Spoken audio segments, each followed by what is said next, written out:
এগুলো হচ্ছে 2000 বছর পূর্বে দক্ষিণ পেরুতে ইনকা সভ্যতার দ্বারা তৈরি করা এক অদ্ভুত ধরনের পাত্র।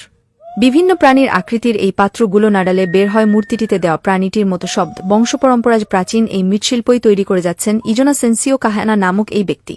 থাকুন, আমি জানতে চাই পেজের সাথে।